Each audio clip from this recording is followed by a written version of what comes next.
குருவே சரணம், குருவே துணை. மீண்டும் நம்ம சிட்டிசன் தொலைக்காட்சி மூலமாக பார்வையாளர்களை சந்திக்கிறதுல பெருமகிழ்ச்சி அடைகிறோம். இன்று சுவாரஸ்யமான ஆடி அமாவாசை பற்றிய பல தகவல்கள், ரொம்ப அரிய தகவல்கள் எல்லாமே இந்த பதிவில் பார்க்க போகிறோம். நான் சிவ மாவீரன், நாடி மற்றும் பரிகார ஜோதிடம் ஆய்வு பண்ணிட்டு இருக்கக்கூடிய ஒரு மாணவன். ஸ்ரீ வராகி ஜோதிடாலயம், ஜெயம் கொண்ட சோழபுரம். இந்த பதிவு மூலமாக நீங்கள் நிறைய தகவல்கள் தெரிஞ்சு கொள்ள, மேலும் ஆன்மீக தகவல்கள், ஜோதிட பரிகாரங்கள் தெரிந்து கொள்ள இந்த சிட்டிசன் தொலைக்காட்சியை நீங்கள் சப்ஸ்கிரைப் பண்ணி வச்சுக்கோங்க, ஃபாலோ பண்ணுங்க. பொதுவாக ஒரு மனிதன் வெற்றி அடைகிறதுக்கு, ஒரு ஜெயிக்கிறதுக்கு நமக்கு மிக முக்கியமாக 3 விஷயங்கள் தேவைப்படுகிறது. என்ன அப்படின்னு கேட்டிங்கன்னா, காலம், முயற்சி, இறையருள். இதை தாண்டி நம்மளுடைய மூதாதையர்களுடைய ஆசீர்வாதம் அப்படிங்கிறது நமக்கு ரொம்ப அவசியம்.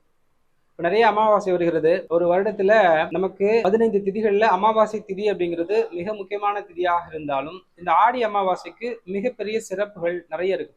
என்ன காரணம் அப்படின்னா, தை மாதம் முதல் ஆணி மாதம் வரை உத்தராயணம் காலமாகவும், ஆடி முதல் மார்கழி வரை தட்சிணாயனம் காலமாகவும் நமது மூதாதையர்கள் வழிபட்டுட்டு வந்துட்டு இருக்காங்க. நம்ம எல்லா மாதங்களிலும் அமாவாசை வருகிறது.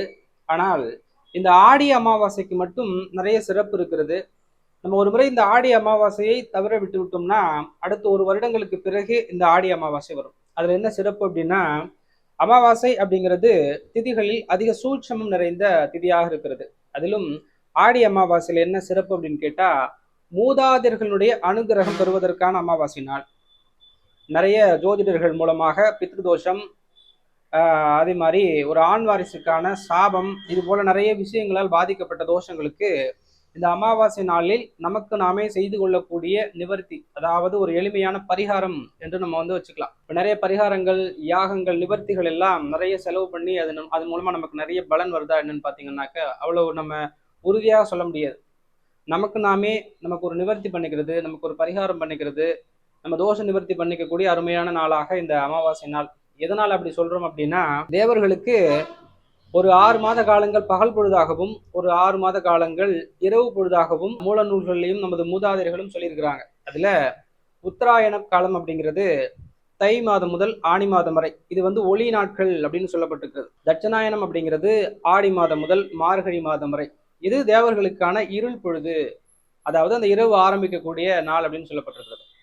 ஒரு ஆடி மாதத்துல எதனால நிறைய இறை வழிபாடுகள் நடக்குது, நிறைய அம்பாளுக்கு வழிபாடு பண்றாங்க அப்படின்னா, இந்த இரு நாட்கள்ல நம்ம பிரபஞ்சத்தில் இருக்கக்கூடிய, நமது பூமாதேவியில் இருக்கக்கூடிய நம்ம போல ஆன்மாக்களுக்கு நிறைய பொருளாதாரம் இயங்காது. அது நிறைய உண்மைகள் தத்துவார்த்தங்கள் இருக்கிறது. நிறைய பாத்தீங்கன்னாக்க அறிவியல் பூர்வமான உண்மைகள் இருக்கிறது. அதுல என்ன சூட்சமம் அப்படிங்கிறத நம்ம பார்க்கும் பொழுது, இந்த தை மாதத்திலிருந்து ஆணி மாதம் வரைக்கும் மக்களிடம் நிறைய பணம் காசுகள் புழங்கும். ஒரு நல்ல விவசாயம் மூலமாகவும் பொருளாதாரங்கள் நல்ல புழங்கக்கூடிய மாதமாகவும் இந்த ஒளி நாட்கள் இருக்கிறது. இந்த ஆடி மாதம் ஆரம்பிச்சா பாருங்க, நிறைய பேர்கிட்ட பாத்தீங்கன்னா ஒரு வருமானம் குறைவாக இருக்கிறது, நிறைய வேலைகள் இல்லாமல் இருக்கிறது, சுபகாரியங்களை தள்ளி போடுறது, இது போல கொஞ்சம் பொருளாதார நெருக்கடிகள் அதிகமா வரும். இதுல என்ன பண்ணணும்னாக்க, அறிவியல் பூர்வமாகவும் ஆன்மீக தத்துவங்களாகவும் ஆடி மாதம் ஆரம்பிக்கும் பொழுது இந்து மதத்துல நிறைய இறை வழிபாடுகளுக்கு முக்கியத்துவம் கொடுக்குறாங்க. அதாவது முக்கியமாக ஆடி மாதத்தில் வரக்கூடிய வெள்ளிக்கிழமைகள்ல அம்பாள் வழிபாடு, ஆதிபராசக்தி என்று சொல்லக்கூடிய அகிலாண்ட கோடி பிரம்மாண்ட நாயகி, அதாவது பிரபஞ்சத்தினுடைய மாதா என்று சொல்லக்கூடிய அம்பாளுக்கு மிக சிறந்த அபிஷேகங்கள், அலங்காரங்கள் ஒவ்வொரு கிராமங்களிலும் ஒவ்வொரு நகரப்புறங்களிலும் வெகு விமரிசையாக நடைபெறுகிறது. என்ன காரணம் கேட்டா, இந்த இரு நாட்கள் எங்களுக்கு ஒரு பொருளாதாரம் வரணும், எங்களை பாதுகாக்கணும், எங்களுக்கு ஒரு துணையாக இருக்கணும் அப்படிங்கிறது போல. இதுல நமக்கு இறையருள் மட்டும் கிடைத்தால் போதாது, நமது மூதாதையர்களுடைய திருவருள் கிடைக்க வேண்டும். அப்படிங்கிறதுக்காக இந்த ஆடி அமாவாசை நாள் அப்படிங்கிறது சூட்சமமாக நிறைய தகவல்கள், நிறைய நிவர்த்திகள், நிறைய பரிகாரங்கள், பூஜைகள், புனஸ்காரங்கள் பல இடங்கள்ல செய்யப்பட்டாலும் நாமே நமக்கு எளிமையாக சில விஷயம் செஞ்சுக்கலாம். ஆடி அமாவாசையில நாம் இப்படி வழிபட்டால் போதும், நமக்கு முழுமையான அருள் கிடைக்கும் அப்படின்னு நம்ம மிக தெளிவாக சொல்லலாம். எப்படிங்க பண்ணணும், என்ன பண்ணினாக நமக்கு மூதாதையர்களுடைய அருள் கிடைக்கும், எனக்கு எப்படி வழிபடுறதுன்னே தெரியலன்னு சொல்லக்கூடிய நிறைய மக்கள் இருக்கிறாங்க. இது அவங்களுக்கான பதிவு தான். ஏன்னா இன்று பெரும்பாலான நபர்கள் ஒரு அமாவாசை நாளில் விரதம் இருந்து அந்த விரதத்தை அனுஷ்டிக்கக்கூடிய முறைகள் கொஞ்சம் அவர்களுக்கு தெரிந்தது போல பண்றதுனால அதனுடைய முழு பலன்கள் அனுபவிக்காம இருக்கிறாங்க. ஒரு ஆடி அமாவாசையில் செய்யக்கூடிய விரதம், ஒரு ஆடி அமாவாசையில் நமது மூதாதையர்களுக்கு போடக்கூடிய படையலானது நம் மற்ற அமாவாசைகளில் சரியாக செய்யலை அப்படின்னாலும் இந்த ஆடி அமாவாசையில மிக சிறப்பான பலனை நமக்கு வந்து வாரி கொடுத்துட்டு போயிடும். என்ன அப்படின்னு கேட்டிங்கன்னா, இந்த ஆடி அமாவாசை நாள்ல சாமி படங்களுக்கு முன்னால வச்சு நிறைய பேர் இன்னைக்கு வந்து பாத்தீங்கன்னா ஒரு படையல் போடுறாங்க. மூதாதையர்களுக்கான படையல். அது வந்து வழக்கத்துல தெரியுது. வாடிக்கையாளர்கள் மூலமாகவும் சில சந்தேகங்கள் கேட்கும் பொழுது வருது. இதுல நம்ம எப்பொழுதுமே ஆடி மாதத்தில் அமாவாசை இப்படிதான் படைக்க வேண்டும் அப்படிங்கிற மாதிரி ஒரு குறிப்பு கொடுக்குறேன். இதை வந்து நீங்க வந்து பயன்படுத்திக்கோங்க. ஆடி மாசத்துல இந்த அமாவாசைக்கு முதல் நாள் மற்றும் அமாவாசை தினம், அமாவாசைக்கு மறுநாள், அதாவது சதுர்த்தசி திதி, அமாவாசை திதி, அமாவாசைக்கு பிறகு வரக்கூடிய பிரதம திதி, இந்த 3 நாட்களிலும் அசைவம் சாப்பிடக்கூடாது. 3 நாட்கள்ல சதுர்த்தசி திதி அமாவாசை பிறக்கிறதுக்கு முன்னாடியே வந்து வீட்டை ரொம்ப சுத்தம் பண்ணிடணும். சமையலறையிலிருந்து நம்ம வீடு பூஜை வரைக்கும் நல்ல ஒரு நீட்டா சுத்தம் பண்ணி வச்சுட்டு, நமது மூதாதையர்களுடைய படம், அதாவது நம்மளுடைய மூதாதையர்கள் யாரெல்லாம் இறந்தவங்க இருக்கிறாங்களோ அவர்களுடைய படம் பெரும்பாலான வீடுகளில் பராமரிப்பு இல்லாமல் இருக்கும். அது நல்லா சுத்தம் பண்ணி வச்சிடணும். அமாவாசைக்கு முதல் நாளே இந்த பூஜைக்கு தேவையான பொருட்கள், நம் படையல் போடுறதுக்கான தேவையான பொருட்கள்ல மிக முக்கியமாக பழம், தேங்காய், வெத்தலை பாக்கு மற்றும் தீப தூபங்கள் எல்லாம் வாங்கி நம்ம வந்து ரெடி பண்ணி வச்சுக்கணும். அமாவாசை பிறந்த அந்த அமாவாசை திதி ஆரம்பிக்கும் பொழுது அந்த வீட்டில் உள்ள பெண்கள் சில விஷயம் செய்யக்கூடாது, சில விஷயம் செய்ய வேண்டும் அப்படிங்கிற மாதிரி ஒரு சில கருத்துகள் இருக்கு. என்ன அப்படின்னா, அமாவாசை நாளில் அந்த வீட்டில் இருக்கக்கூடிய மங்கையர்கள், திருமாங்கல்யம் அணிந்த சுமங்கலிகள் கட்டாயம் ஒரு 7 மணிக்கு மேலே தூங்கக்கூடாது. முதல்ல வந்து அதை பண்ணிடக்கூடாது. அமாவாசை திதியில நம்ம ஒரு விரதம் அனுஷ்டிக்கும் பொழுது காலையில அந்த அமாவாசை திதி ஆரம்பித்து பெரும்பாலும் 12 மணிக்குள்ளேயே நம்ம அமாவாசை விரதத்தினை படையலினை நம்ம வந்து போட்டுறணும். அதுக்கு என்ன பண்ணணும்னாக்க, பெரும்பாலும் அந்த மங்கையர்கள் இரவில் அணிந்திருக்கக்கூடிய ஆடைகளோடு சமைக்கக்கூடிய பெரும்பாலான நபர்களை நம்ம வந்து பார்க்க முடியுது. நைட்டு போட்டுட்டு அது மாதிரி இன்னைக்கு இருக்கக்கூடிய கல்ச்சர்ல இருக்கக்கூடிய பெரும்பாலான ஆடைகள் போட்டு நம்ம சமைக்கும் பொழுதும் அதனுடைய அனுகிரகம் நமக்கு கிடைக்காது.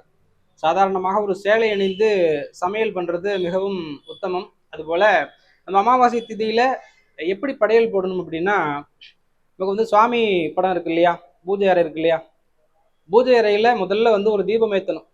தீபம் வந்து நெய் தீபமோ அல்லது தேங்காய் எண்ணெய் தீபமோ ஏற்றும் பொழுது அதிகப்படியான அதிர்வலைகள் அப்படிங்கிறது நமக்கு இறையருள் அப்படிங்கிறது நல்லா நமக்கு கிடைக்கும். அடுத்து நமது சுவாமி படங்கள் வைத்திருக்கக்கூடிய, நமது முன்னோர்களுடைய படம் வைத்திருக்கக்கூடிய உருவப்படத்தை வந்து நம்ம தெற்கு முகமாக பார்த்து பூஜை அறை இல்லாம கொஞ்சம் தனிச்சு, கொஞ்சம் ஒரு 2-3 மீட்டராவது எட்ட வச்சாவது நம்ம வந்து பாத்தீங்கன்னாக்க அதுக்கு அந்த படையலை அப்படின்னு நம்ம போடணும்.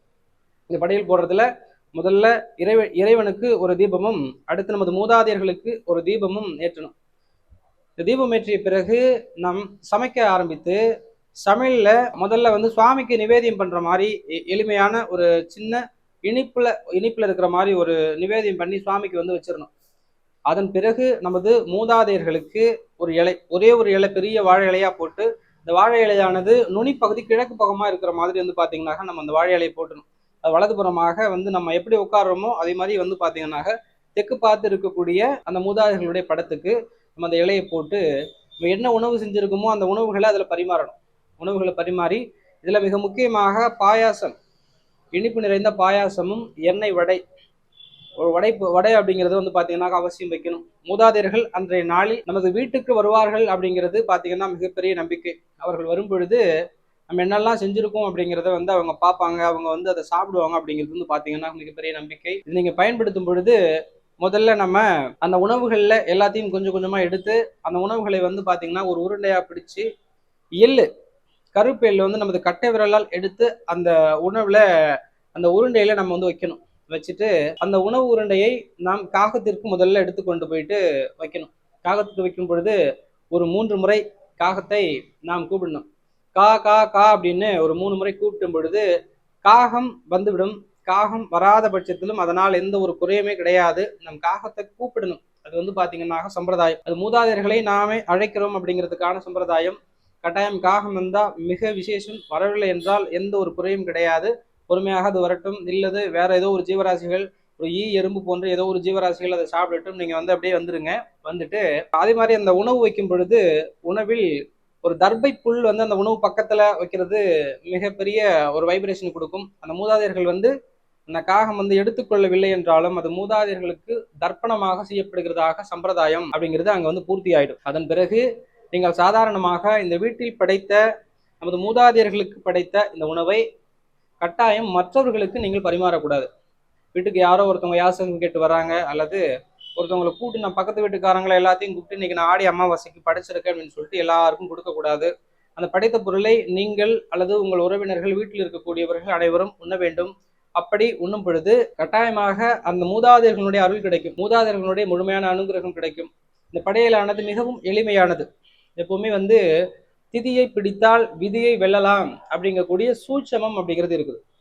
ஒரு திதி நாள்ல, ஆடி திதி நாள்ல நாம் மூதாதையர்களுக்கு கொடுக்கக்கூடிய இந்த படையல், இது இல்லாம ஒரு 5 பொருட்கள் நாம் தானமாக இந்த அமாவாசை நாள்ல கொடுக்கணும். அதுவும் இந்த தானமாக கொடுக்கக்கூடிய பொருட்களை யாருக்கு வேண்டுமானாலும் கொடுக்கலாம். ரொம்ப நெருங்கிய உறவுகளுக்கு கொடுக்காம கொஞ்சம் பக்கத்து வீட்டுக்காரங்க மற்றவர்களுக்கு கூட கொடுக்கலாம்.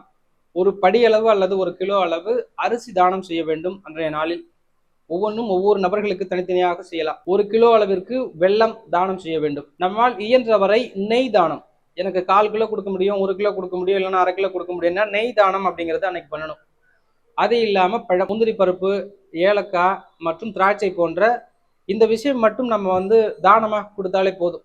இந்த தானமானது நமது முன்னோர்கள் எவ்வளவு பேர் இறந்திருந்தாலும் அவர்களுடைய ஆத்மா, அந்த பிரேதாத்மாவானது ஜீவாத்மாவாக இருந்து நமக்கு ஆசீர்வாதம் கொடுக்கும். இது கொடுக்கும் பொழுது என்னங்க நடக்கும் அப்படின்னா, எனக்கு 2 தலைமுறைகளாக இருந்த பித்ரு தோஷம் விலகும். அதாவது புத்திர சோகம் இருக்கும் நிறைய பேருக்கு. என்னுடைய குழந்தை வளர்ந்து நிற்கிறான், அவன் இன்னும் ஒரு சிறப்பான வேலையில் அமரல, அவனுடைய கஷ்டம் நான் பார்த்து வருத்தப்படும் மாதிரி இருக்கு அப்படின்னு சொல்லக்கூடிய நிறைய தந்தைகளுக்கு, என்னுடைய தந்தை எனது கண் முன்னாலேயே நோய்வாய்ப்பட்டு இருக்கிறாரு, அவருக்கு ஒரு சில பாதிப்புகள் இருக்குது, என்னோட தந்தையை நான் அனுபவிக்க முடியல அப்படிங்கிற மாதிரி இருக்கக்கூடிய ஒரு சில குழந்தைகளுக்கு பித்ருதோஷம் அப்படிங்கிறது என்ன மாதிரி இருக்கும் அப்படின்னா, இது போல பாதிப்புகள் அப்படின்னு பார்த்தீங்கன்னா நம்மளால அனுபவிக்கக்கூடிய அமைப்பு அப்படிங்கிறது இருக்கும். பித்ருதோஷத்துக்கு மிக வலிமையான, அது மிக நிவர்த்தியான ஒரு அமாவாசை படையல் அப்படிங்கிறது பிரட்டி போடுற மாதிரி நிறைய மாற்றத்தை கொடுக்கும். இது ஆடி அமாவாசைக்கு மட்டும் உள்ள சிறப்பு. நம்ம மேலும் பல சுவாரஸ்யமான தகவல்கள் நம்ம பார்க்கலாம். இது சம்பந்தமான கருத்துகள் உங்களுக்கு சந்தேகங்கள் இருக்கும் பொழுது கட்டாயம் கருத்துக்களை பதிவு பண்ணுங்க. அதுக்கான விடை உங்களுக்கு தாராளமாக கிடைக்கும். மேலும் ஒரு நல்ல ஆன்மீக தகவலில் சந்திப்போம். நன்றி, வணக்கம், வாழ்க வளமுடன்.